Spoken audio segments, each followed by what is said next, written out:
You're listening to the Pace Radio Network here at paceradio.net. The views expressed by the individuals during this broadcast are their own opinions, and they may not be the same as those of their group or other organizations they may be involved with. All medical advice during our broadcast is not a medical opinion and should be checked with your medical physician.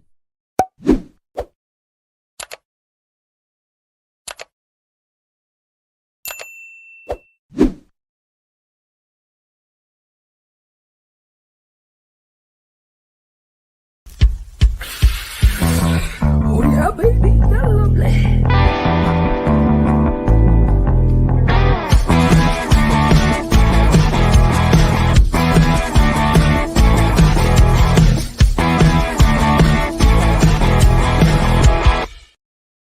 Good morning, it's September the 23rd, and welcome to Psychedelics and Cannabis Educational News, your Psychedelics and Cannabis news source. We're live here at the 420.com news desk. Good morning, Glenn. How you doing? I'm doing great. How are you, Al? Not doing too bad. I see Facebook is having issues this morning. Something's going on. We're not broadcasting to Facebook today. Same thing happened on Thursday. Yeah, but we're still broadcasting live to YouTube. So just keep continuing on with the program as normal. So how are you doing today? I'm any better than I'd be outside riding. Riding. Well, I'll tell you, you wouldn't be riding here, man, unless you enjoy the rain. It's cloudy here, but we have no rain yet. Fingers crossed. Fingers crossed. In the forecast? Well, a little bit. Nothing major. Oh, yes. That's good. That's good. It's coming, buddy. It's coming. But it's still only 13 degrees out there right now, so. Yeah, I bet it'll warm up. Yeah, I'm sure it will. I think it's 18 this afternoon. Yeah, well, there you go. You can still ride in nice 18-degree weather. I remember back in the day when I had a motorcycle, we would drive to work in the morning and there would be ice on the ground. I've done that a few times. Puddles, Yeah, in the puddles, just first thing in the morning, and then it would melt as the day warmed up. Yeah. Okay, here we go. First story of the day. It comes to us from The Guardian. Headline there says, Supreme Court Chevron decision adds ambiguity to the cannabis laws. It's a mess. A recent Supreme Court decision that weakened the power of the U.S. government regulatory agencies, such as the Drug Enforcement Administration, has added additional confusion to America's already chaotic cannabis law. This month, a federal court was able to overrule the DEA on what qualifies as legal hemp, in part because of a Supreme Court decision that nullified the Chevron doctrine, which once directed courts to defer to the expertise of federal agencies. But now the reverse will apply, and the courts may have the final say over even highly technical regulations, because the court knows much better, I guess. I guess. Now, Peter Grinspoon, he's a physician and Harvard Medical School instructor. He says that it's a mess. When you have the DEA saying one thing,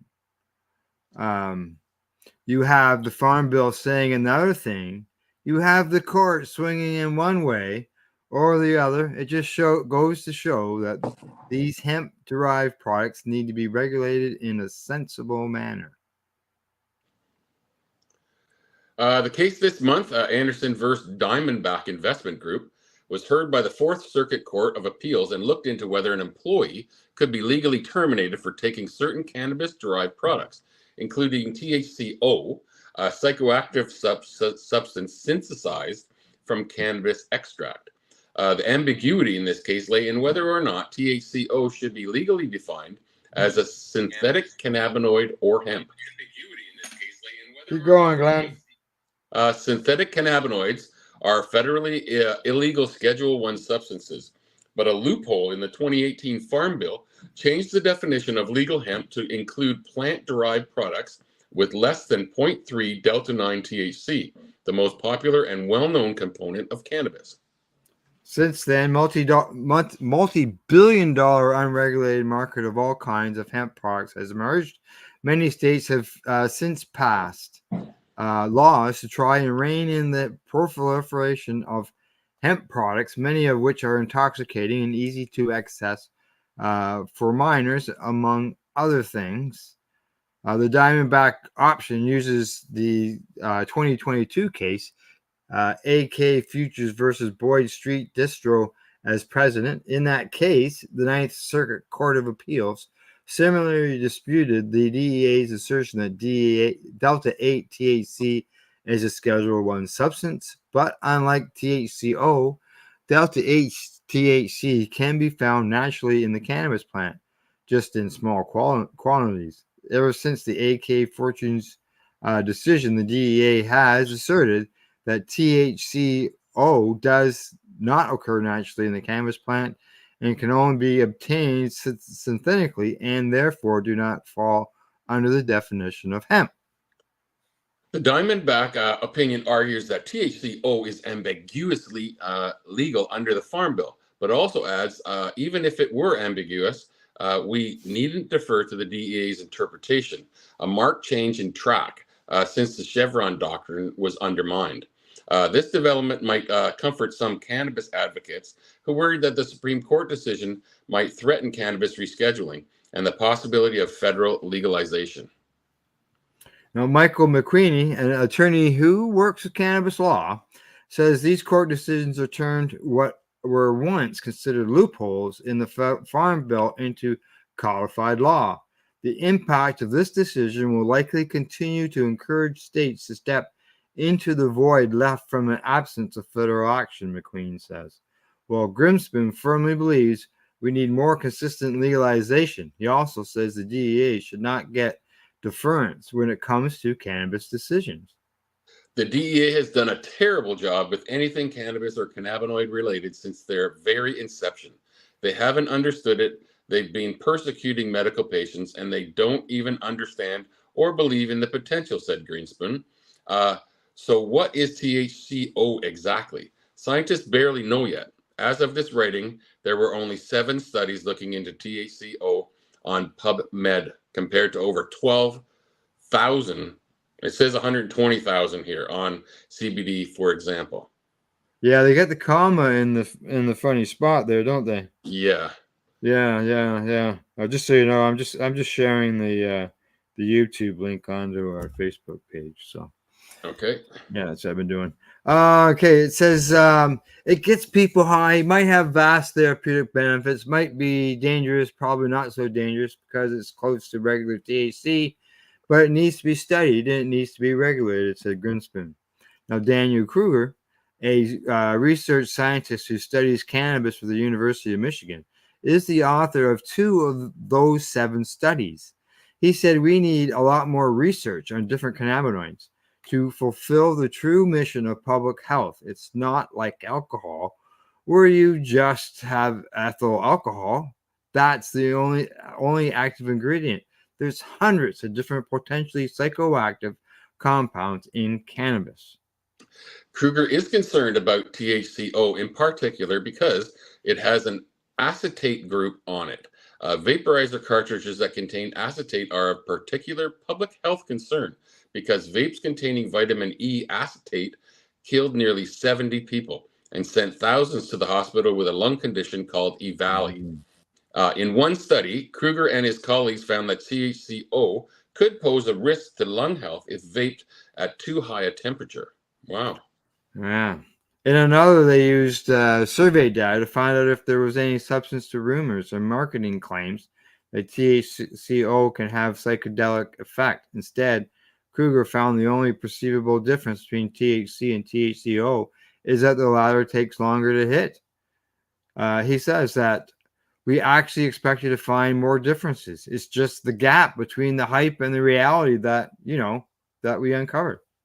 And Griffin Thorne, a lawyer who works with cannabis law, said that all these technicalities about what is and is not hemp will be irrelevant in the near future. I think it's really meaningless because federal law is probably going to change within the next few months, he said.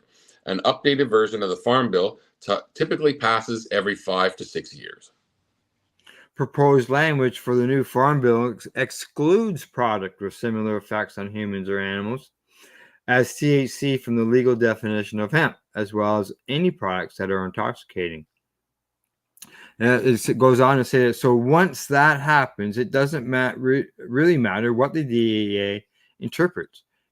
Federal law will change, and then we're back to square one.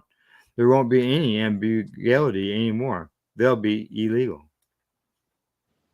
And On the other hand, more than half of the states already defy federal law on cannabis. Teams of lawyers from the rich and powerful. That's it. That's okay. it. Yeah, that's the news thing. Okay. Yeah. That's that little thing on the bottom that some sites put on. So that's a Guardian thing. Yes, yeah, exactly. So the feed just didn't pop up. It says please check Facebook to ensure the stream looks okay. Yeah. Is it there now, or is streaming? No. It just says we're having trouble streaming to Facebook.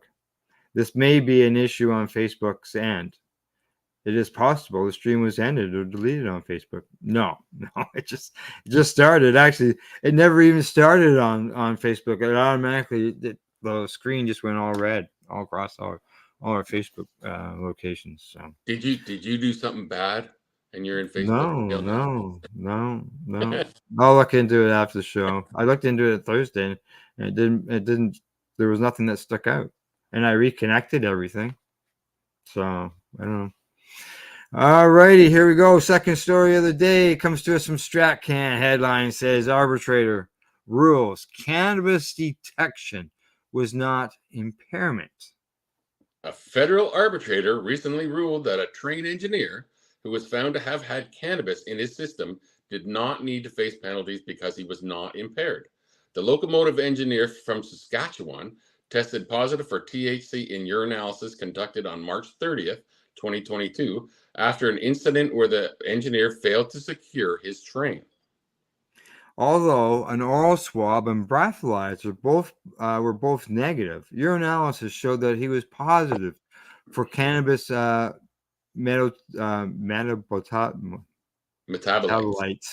He had 53 nanograms. Okay, the legal limit for driving is 5. So he had 53 nanograms per milliliter. Yeah. The man's union brought the grievance to arbitration, arguing that since the man was not found to have been impaired, a penalty of 30-day suspension and 6 months of random on-the-job testing was uncalled for.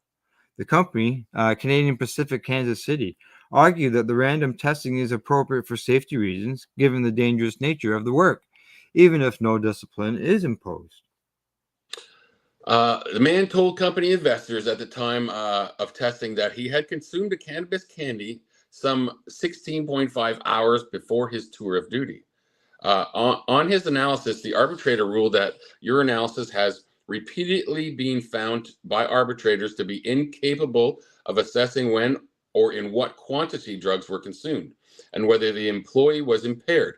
Because of this, and because the engineer, who had 28 years of seniority at the time of the incident, showed no signs of impairment, the arbitrator found him not to have been impaired.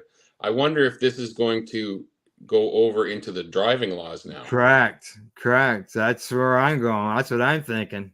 Yeah.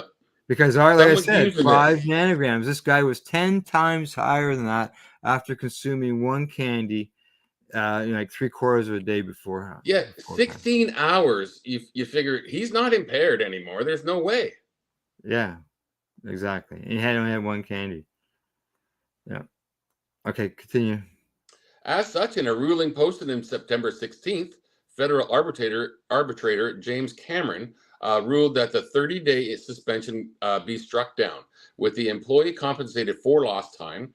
He also found that the 6 months of random testing was not warranted, since he was not impaired and was therefore not in violation of company policy. And I'm going to say this policy is in effect because of the states. Any company, when I was working for a trucking company, we went into the states, so we had to go by their rules, not the Canadian rules. Yeah. Now, it doesn't end there for this guy.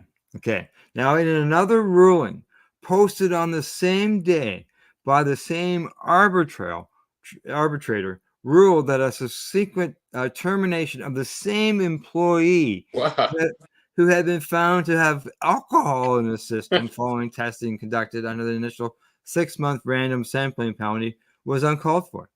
The locomotive engineer, John Downey of Sutherland, Saskatchewan, was dismissed from service by the Canadian Pacific Kansas City on January 28th, 2023, after testing positive for alcohol on December the 5th of 2022. Now, as far as I know, the test for alcohol is pretty accurate. Yeah, so let's find out what's going on here. Same guy. Everything's the same other than the substance is alcohol instead of cannabis. Demand's union argued that he was not actually impaired at the time of testing, nor had he intentionally violated company policy by consuming alcohol nearly a full day prior to his shift. I've never heard of that in my life. 24 hours after you consume alcohol, you don't test positive for it anymore, as far as I've ever heard. Downey told company investigators at the time of his random sampling that he had consumed alcohol around 20 hours before the start of his next shift, accounting for the breath alcohol content screening of 0.051 blood alcohol content and subsequent lab confirmation positive at 0.046. So at 0.05, he's at the warning stage when it comes to driving in the car. And they take your license for 12 hours at that stage. Yeah. Company policy, based on his previous suspension and 6 months of random testing, was that Downey could not consume any intoxicating substances during the 6-month period. He and his union contend that Downey thought the only substance covered in the ban was cannabis. The company argued that Downey was subject to duty in the day prior to the shift, where he tested positive for alcohol because he was on call.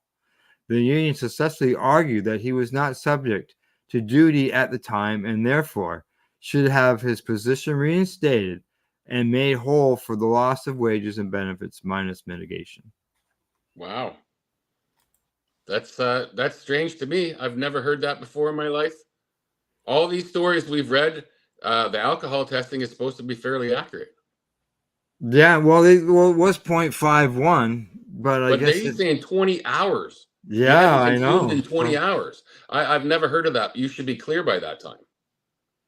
I don't know. Well, yeah, I was going to use Friday nights, Saturday mornings as examples, but that's not 20 hours. So. Yeah, 20 hours. That's almost like a full day before. And I've never heard of that. You test positive. You'd have to be really hammered before that point.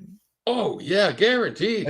In order to be able to carry on. Like, the Friday night, Saturday morning example could be somebody's drinking until 4 a.m. and they get up at 7 or 8 and then they drive. Well, that's only 3 or 4 hours. You can still be impaired. Yes, of course. Excuse me. Oh, I went down the wrong tube. Wrong tube. Oh, excuse me. All right. On to our next story for the morning. We're off to Morocco because the Lokmet Times says that the Moroccan authorities seize over 8 tons of cannabis resin. September 23rd, Moroccan authorities seized 8.1 tons of cannabis resin during an operation in the western port city of Safi. Local police and security authorities apprehended 199 bales of cannabis resin hidden in a Morocco-registered freight truck, which was intended for international shipment via sea exports or reports Xinhua news agency. Authorities on Saturday arrested 21 individuals aged between 24 and 48 for the suspected involvement in the drug trafficking network. On Saturday, the General Directorate of National Security announced on Sunday. The operation followed weeks of intelligence gathering and surveillance after law enforcement uncovered evidence of criminal network planning a large-scale drug trafficking operation. The arrested individuals are now under judicial investigation to unravel the full extent of the network's activities. The seizure is part of Morocco's ongoing efforts to combat drug trafficking, especially cannabis resin, which is primarily produced in the country for distribution in Europe and the Middle East. There you go. Done. 8 tons. 8 tons. That's a lot of resin. Yep. All right. Moving on to a study now. A little bit of psychedelics news coming up, and there we go. It comes from Medical Alert. Headline says study shows psilocybin gives comparable long-term antidepressant effects to standard antidepressants. A direct comparison between the experimental psychedelic drug psilocybin and a standard SSRI antidepressant shows similar improvement of depressive symptoms, but that psilocybin offers additional long-term benefits. The comparison between psilocybin, the active ingredient in magic mushrooms, and the SSRI, escitalopram, gave similar long-term improvements in depressive symptoms over a 6-month period. However, patients taking psilocybin also reported better psychosocial functioning, including experiencing a greater sense of meaning in life and psychological connectedness. There you go. The work is presented the first time at the ECNP Congress in Milan. A related paper will appear in the journal eClinical Medicine to coincide with the conference presentation. Lead researcher, Mr. Tommaso Barba, he's a PhD candidate from Imperial College in London, says that this is the first work to compare the long-term effects of these two drugs in the contents of overall well-being, not just freedom from depression. In previous work, we have found that both treatments led to comparable improvements in elevating symptoms of depression at the 6-week mark, such as sadness and negative emotions. However, this work shows that psilocybin outperforms sorry, I can't pronounce that properly. Good luck. Yeah, I know. Escitalopram in several measures of well-being, meaning in life, work, and social functioning. These results appear to be maintained in over a 6-month follow-up period. In addition, previous work he had found that psilocybin also improves sexual drive, in contrast to SSRIs, which tend to lower libido in many patients. So overall, it seems psilocybin might give additional positive mental health benefits. SSRI drugs, selective serotonin reuptake inhibitors, such as Prozac, Paxil, and Zoloft, are one of the main types of drugs used to treat depression. However, around a third of patients don't respond to SSRI treatment, so for them, psilocybin may offer an alternative, although this was not studied in this trial. Barbara continues with SSRIs work well, but not for everyone. They are also associated with some side effects. However, this work implies that psilocybin generally seems to offer a real alternative and perhaps additional benefits to people who are worried about taking conventional antidepressants. Now, the researchers from Imperial College in London undertook a 6-month study, which was a phase 2 double-blinded randomized controlled trial with 59 patients with moderate to severe depression. 30 were treated with a single dose of psilocybin. 29 patients were given a 6 weeks course of the drug that we can't pronounce, escitalopram. Each group received similar psychological support of around 20 hours in total. And both groups showed significant improvement in depressive symptoms, even up to 6 months after treatment. The researchers stopped monitoring at 6 months. However, those given psilocybin reported greater improvements in social functioning and psychological connectiveness with large effect sizes. Co-first author, Dr. David Eritzo, clinical director and deputy head of the Center for Psychedelic Research, Imperial College London, commented, "This is important because improving connectedness and having greater meaning in life can significantly enhance a person's quality of life and long-term mental health." Yeah, definitely. Exactly. He continues with, the study suggests that psilocybin therapy might be a more holistic treatment option for depression, addressing both the symptoms of depression and overall well-being. This could make a substantial improvement in the overall happiness and daily activities of those suffering from depression, providing a more joined-up approach to mental health treatment. Now, the researchers note that patients were only treated for 6 weeks, and that many of the patients received additional treatments over the 6-month follow-up. Dr. Erzo cautioned, psilocybin is still an experimental drug. It has not yet been approved for general use. It is administered in highly controlled and protected environments. These precautions are not found in recreational psychedelic use, which is known for having unpredictable and potentially harmful effects, especially for vulnerable people struggling with mental health issues. Commenting, Jordan Lundberg, who's the adjunct professor of psychiatry at the Department of Clinical Neuroscience, Karolinska Institute in Stockholm, was not involved in this work, said, "This report is an important attempt to compare the clinical value of psilocybin compared to state-of-the-art treatment of major depressive disorder. The results come with several caveats, including the lack of non-inferiority analysis and failure to report other interventions given during the follow-up period. That said, as a hypothesis-generating piece, it may benefit the field substantially." For now, we don't know if psilocybin will be approved for the treatment of major depression, but if so, it won't be for everyone, just like the SSRIs aren't, right? Really? Some future patients might prefer psychedelic treatment over SSRIs, but some patients may be intimidated by the dramatic alterations in perception and confrontations with challenging emotions that psychedelic drugs promote, it says. I wish they would have gone a little more into the side effects of both, Yeah, so we can compare that part. That's what I was thinking too, because he started talking about the side effects in the article, and then it just totally went away from it. Yeah, because why not compare the side effects? Yeah, because I think that might wind up being the reason why some people choose psilocybin, because of the side effects, and I'm really curious to find out now.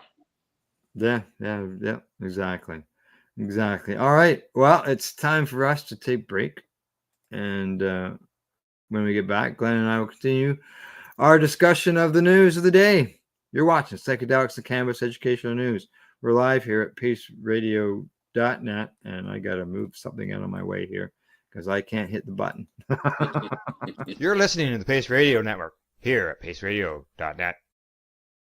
Campbellford Lifestyle Shop, open Monday to Friday from 10 till 7 p.m.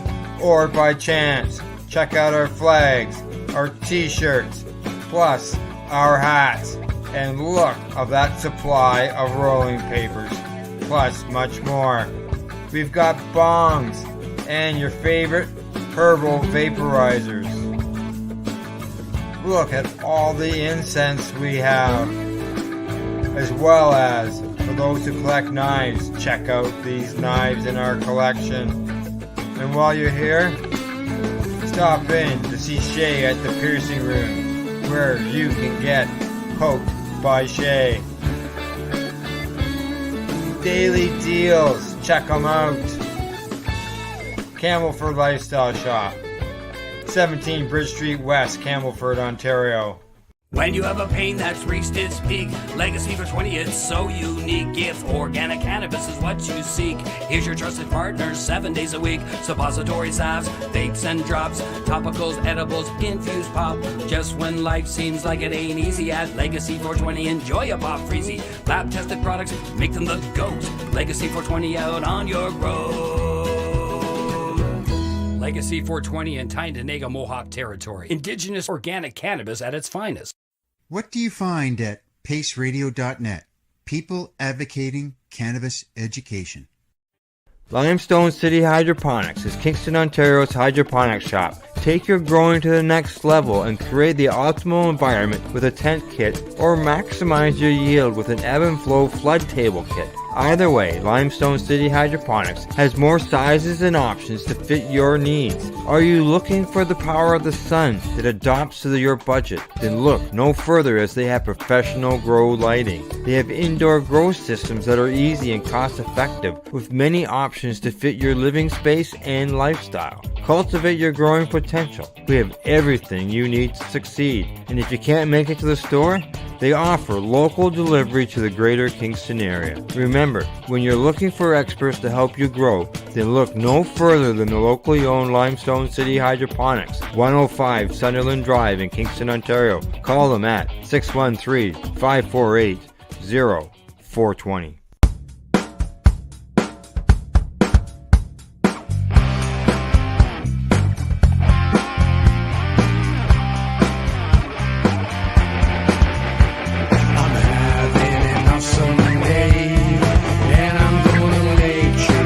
Sad.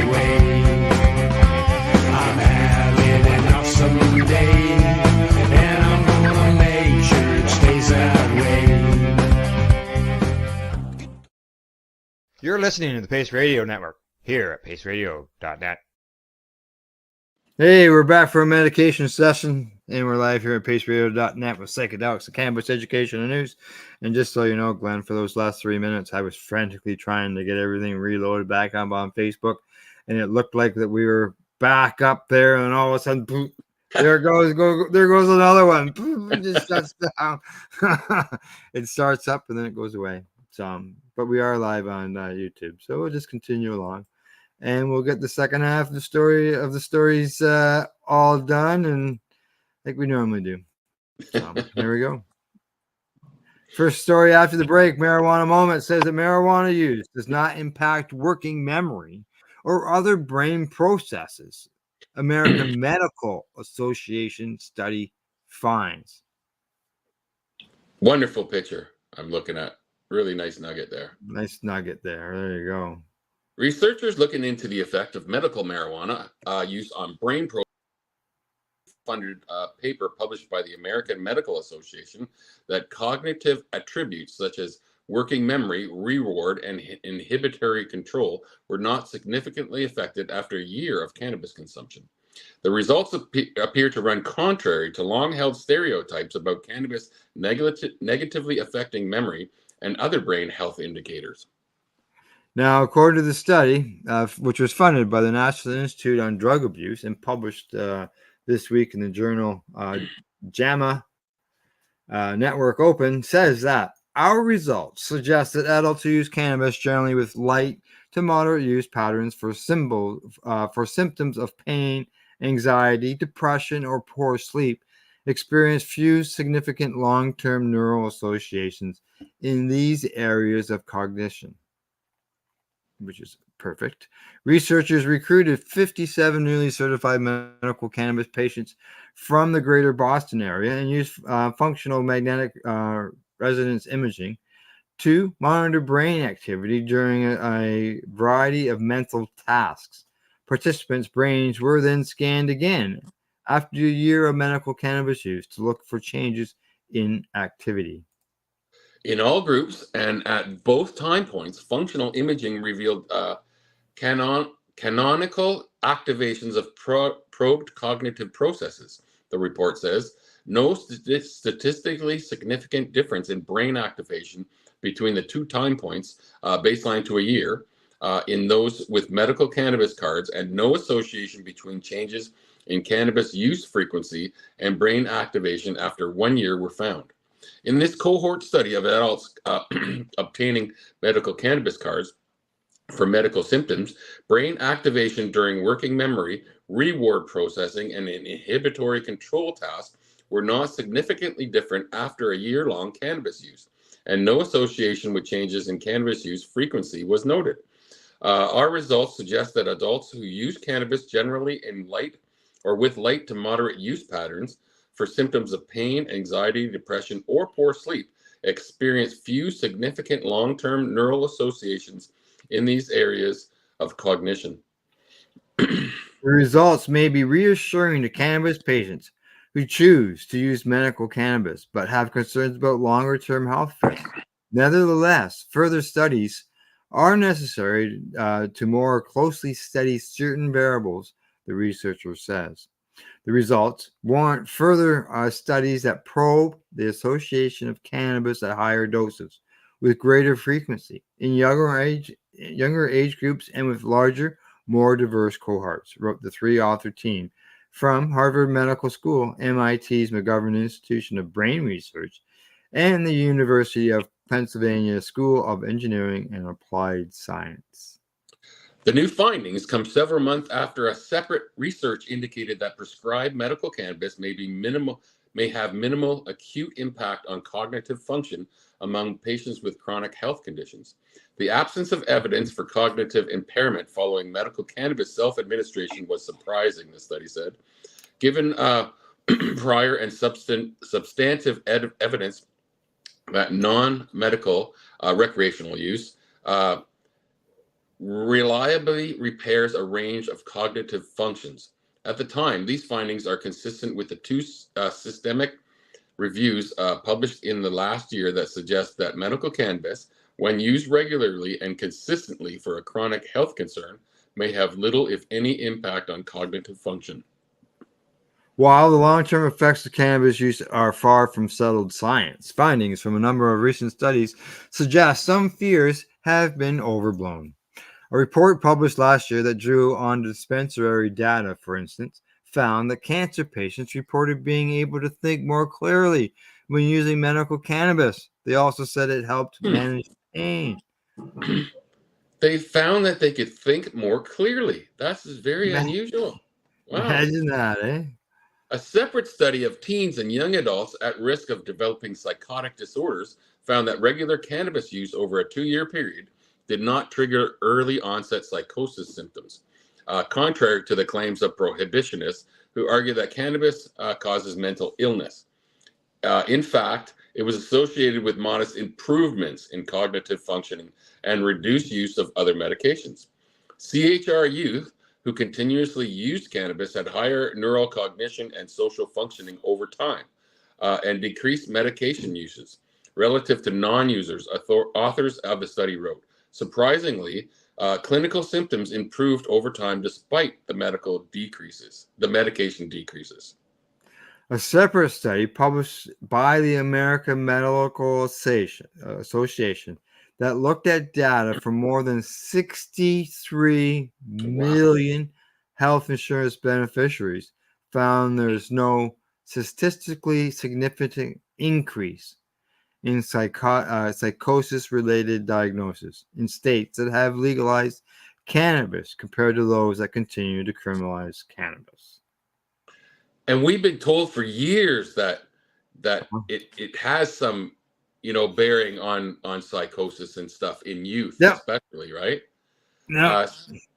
Studies from 2018, meanwhile, found that cannabis may actually increase working memory, and that cannabis use does not actually change the structure of the brain. And contrary to then President Trump's claim that cannabis makes people lose IQ points, I shouldn't say that. The National Institute of Drug Use says the results of 2 longitudinal studies did not support a causal relationship between cannabis use and IQ loss. Research has shown that people who use cannabis can see declines in verbal ability and general knowledge, but that those who would use in the future already had lower scores on these measures than those who would not use in the future. And no predictable difference was found between twins when one used cannabis and one did not. Now, as far as the verbal ability, I have a speech impediment, and I've spent time in school trying to straighten that out. And that was long before my cannabis use. So this suggests that observed IQ declines, at least across adolescence, may be caused by shared familial factors. Example are genetics, family environment, not by cannabis use itself, the NIDA concluded. Interesting. I love the deal with the twins, that there's no difference between the two twins. And because we've been told forever that there's always going to be a difference, Oh, yeah. But when they do a study on it, that's what they come with. Well, the twins make sense to me, because if one doesn't use cannabis and the other does, there's no difference in them. Then I it know. doesn't cause any difference. Yeah. Alrighty, here we go. On to the next story. This one comes to us from Mugglehead Magazine. The headline says, "Magic mushroom market set to go gangbusters," Irish researcher says. Increasing demand for psilocybin-assisted therapy will propel the psychedelic mushroom market's growth immensely in the coming years. Ireland's analytics firm Research and Markets, which is R&M, recently made this assessment. According to R&M, the psychedelic fungi industry's valuation will ascend with a compound annual growth rate of 11.3% between now and 2029. It'd be worth nearly double what it was valued in 2023, by that year at approximately US $3.4 billion. The firm says magic mushrooms have been gaining widespread acceptance for their therapeutic applications. R&M says clinical trials have demonstrated promising results, showing that psilocybin-assisted therapy can lead to profound and sustained improvements in mental health. An ongoing mental health crisis in the United States is one of the key catalysts driving the market's expansion, the firm explained. A growing number of American states, such as Colorado, Oregon, and California, have now decriminalized the possession of psilocybin in certain cities as knowledge of its value spreads. Psychedelic mushrooms represent a natural, non-addictive option that has the potential to address the root causes of mental health disorders, the firm added. Yeah, many people are seeking an alternative to conventional mental health treatments that merely serve as a band-aid without elevating underlying issues and trauma. There you go. Going like gangbusters. Oh, there's a lot more of it if you want to read. Oh, was there? Yeah. All right. Yep, keep going. I'll pop it back up on the screen. As regulations in various nations become more relaxed, venture capital firms and pharmaceutical companies have been taking steps to position themselves accordingly. A growing amount of innovative research and clinical trials yielding data on the efficacy of magic mushrooms is another major market driver. And Doublet's market researcher listed a series of private companies that it thinks will become key players in the industry, namely Shroomland, LA, Psychedelics Mushy Galaxy Treats, One Up Mushrooms, and Bliss Mushrooms. Contemporary investors have been taking an interest in companies that develop other psychedelic drugs too. The MDMA and ketamine drug developer Awaken Life Sciences Corp has just received a true $2 million private placement. Awaken's investor decided to double their previously announced investment this week. A recent study completed by Quantum Research Group, LLC, determined that 66% of stock investors interested in the sector planned to increase their stake in the immediate future. Similar to R&M's expansion outlook, about 70% of them think their robust returns will result in the next few years. I know a lot of people that went in the cannabis industry thinking the same thing. I was thinking of that myself when we were reading the end of this article. So yeah, there you go. I can see it expanding, no doubt, because of the potential it has to alleviate a lot of symptoms. But I can see 1,000 companies jumping in just like they did with cannabis and blowing it out of proportion. And I can see where, everybody relates cannabis to smoking. Mushrooms, people don't smoke, right? This is true. So I can see where some people may be a little bit open to that versus the smoking. And even though that, you can consume cannabis in multiple different ways, it's that smoking part, right? Yeah. So. That's why we see such a big growth in edibles too, though, in cannabis. Yeah. And people who don't smoke, why, they should have a choice. Yes. Right? When that choice is available. Same thing as mushrooms. If people don't like the taste of mushrooms, you can still put it in a cookie. Right? True. So, all right, here we go. On to the next story. This one comes to us from the Miami Herald, and it says why Floridians are ready to support recreational cannabis. And this is an opinion piece. As Florida approaches the decision on Amendment 3 in this year's November elections, the debate over legalized recreational cannabis takes center stage. While medical cannabis has been legal in Florida since 2016, and for some patients since 2014, the opportunity to expand access through recreational legalization presents several compelling reasons for the state to embrace this progressive step forward. No longer viewed solely through the lens of prohibition, cannabis is now recognized for its potential therapeutic benefits and its role in promoting wellness. Access to care is a cornerstone of health equality. Florida faces a growing physician shortage due to factors such as rapid population growth, an aging demographic and disparities in healthcare access between urban and rural areas. At Leafwell, a leader in the medical cannabis industry, providing patients and dispensaries with a comprehensive suite of telehealth services, we believe that everyone in Florida should have the opportunity to benefit from the therapeutic properties of cannabis. Legalizing recreational cannabis is a significant step towards this goal.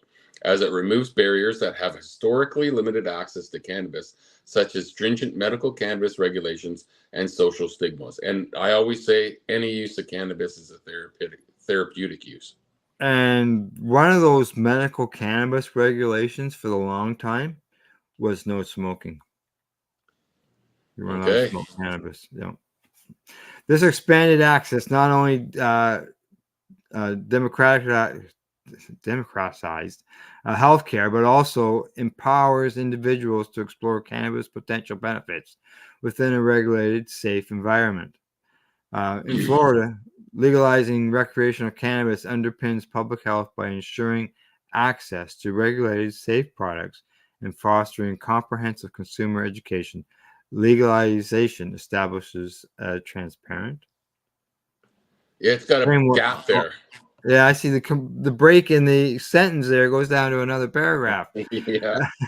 Establishes a transparent framework that enhances product safety through stringent quality standards and clear labeling. This approach mitigates risks associated with unregulated markets and supports ongoing research to inform targeted public health initiatives. Well, the legal end can have problems too.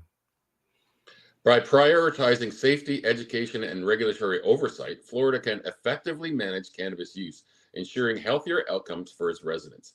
Why health provider guidance matters. Recreational cannabis customers also benefit from health provider guidance, whether they receive a medical cannabis recommendation or not. This guidance ensures that individuals can make informed choices that align with their health goals, promoting safe and responsible cannabis consumption.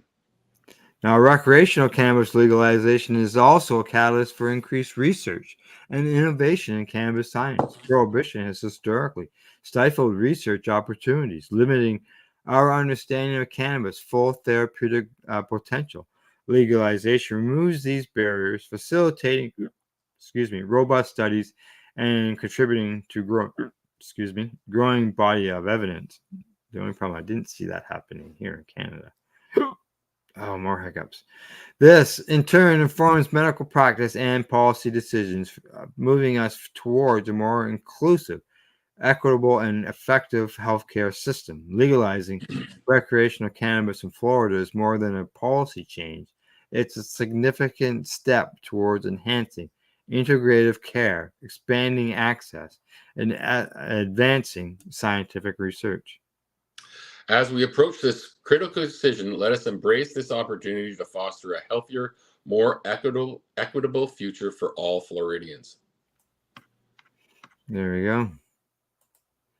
Florida, yeah, that would be interesting to see what happens down there, because I do believe this one's going to pass.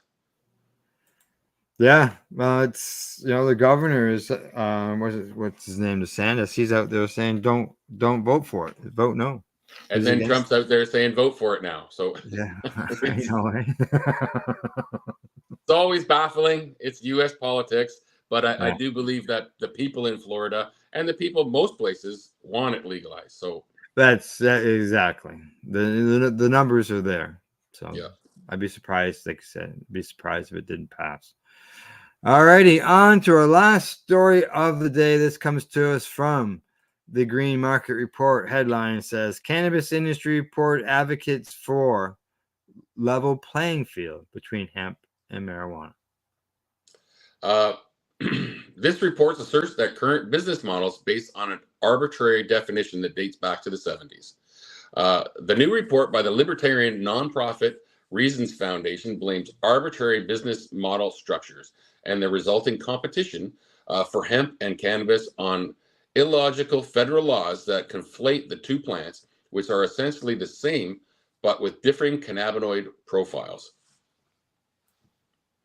The proliferation of intoxicating hemp-derived products like Delta-8 THC stems primarily from the fact that hemp derivatives are cheaper and more accessible because they are not federally prohibited and not yet burdened by state regulations at the same extent as cannabis, the report states. It goes on to say that there is clearly a demand for intoxicating cannabis products, and consumers will continue to seek out such products whether they are defined as cannabis or hemp, and whether they are legal or illicit. The report offers sweeping policy suggestions that, if implemented, could create a level playing field between the two sectors, which as of now is far more tilted in favor of hemp. Such businesses can sell products online and access state lines and in common retail outlets such as convenience stores. The market for intoxicating hemp derivatives has grown sharply, with industry experts estimating its size at 28 billion to 36 billion in annual sales, supporting nearly 330,000 workers across the country. The report notes and insinuating that the hemp genie is out of the proverbial bottle thanks to the 2018 Farm Bill. Farmer income from hemp flower, from which intoxicating hemp goods can be made, also accounts for 95% of income from the plant, the report found. Yeah. The report of intoxicating hemp industry also led to a corresponding rise in the number of new actions taken by concerned state lawmakers. The report noted, with 10 states passing some sort of hemp product regulations in the first half of 2024 alone. Wow. The report found that 15 states have banned intoxicating hemp products altogether. Another 21 have not regulated the products at all, and 7 states have regulated intoxicating hemp as consumer packaged goods. Another 7 states have regulated the products in the same manner as cannabis, an astonishing addition to the national patchwork of state cannabis laws.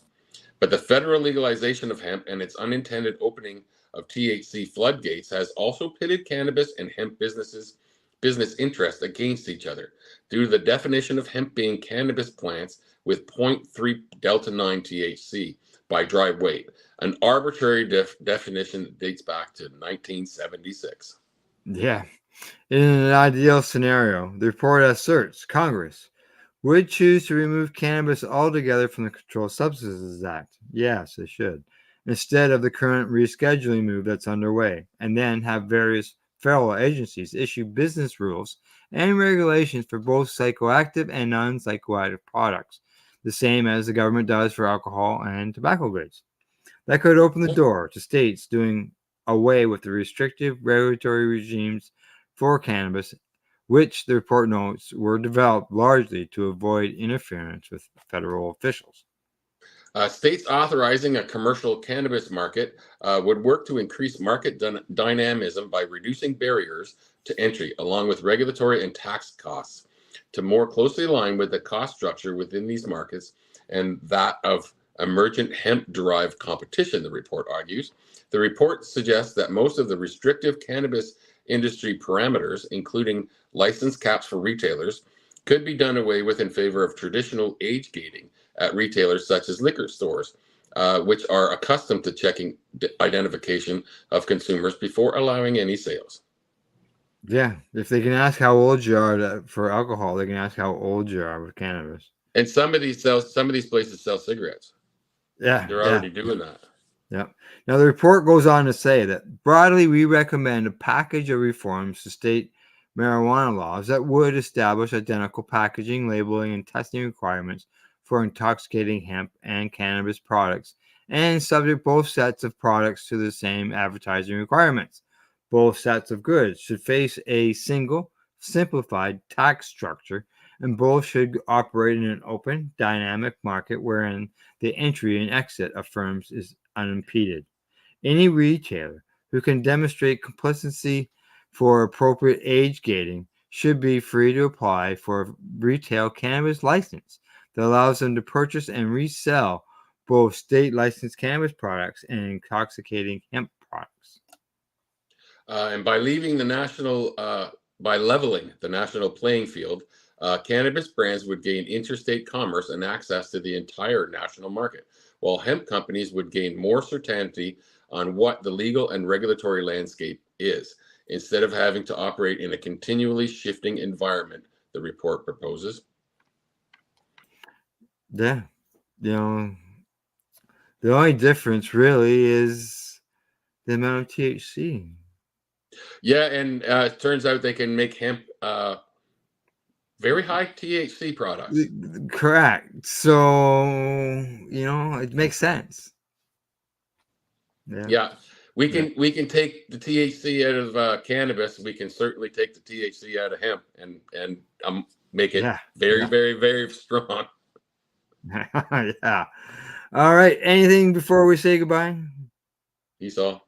All right. From the Legacy420.com news desk, that's our news report for today. Thanks to our buds at Campbellford Lifestyle Shop, Legacy420.com, the Limestone City, Hydroponics.ca, and Addies.ca. In closing, I'd like to say thank you for watching, and please don't forget to educate, medicate, and do not incarcerate. Bye. You're listening to the Pace Radio Network here at paceradio.net. The opinions of the individuals during this broadcast are their own, and may not be the opinions of their group or other organizations they may be involved with. All medical advice during our broadcast is not a medical opinion and should be checked with your medical physician. When you have a pain that's reached its peak, Legacy for 20, it's so unique. If organic cannabis is what you seek, here's your trusted partner 7 days a week. Suppository salves, vapes and drops, topicals, edibles, infused pop. Just when life seems like it ain't easy, at Legacy 420, enjoy a pop freezy. Lab tested products, make them the GOAT. Legacy 420 out on your road. Legacy 420 in Tyndonega Mohawk territory. Indigenous organic cannabis at its finest. Enjoy the buzz of legalization with Campbellford Lifestyle Shop. From lights to plant nutrients, books, consumption accessories, and more, we've got all your basics to grow or consume cannabis. Visit our info center or take a look at our piercing services and body jewelry, now available in-store through Campbellford Lifestyle Shop, 17 Bridge Street West, Campbellford. Limestone City Hydroponics is Kingston, Ontario's hydroponics shop. Take your growing to the next level and create the optimal environment with a tent kit, or maximize your yield with an ebb and flow flood table kit. Either way, Limestone City Hydroponics has more sizes and options to fit your needs. Are you looking for the power of the sun that adapts to your budget? Then look no further, as they have professional grow lighting. They have indoor grow systems that are easy and cost effective, with many options to fit your living space and lifestyle. Cultivate your growing potential. We have everything you need to succeed. And if you can't make it to the store, they offer local delivery to the greater Kingston area. Remember, when you're looking for experts to help you grow, then look no further than the locally owned Limestone City Hydroponics, 105 Sunderland Drive in Kingston, Ontario. Call them at 613-548-0420. We are people advocating cannabis education here at paceradio.net.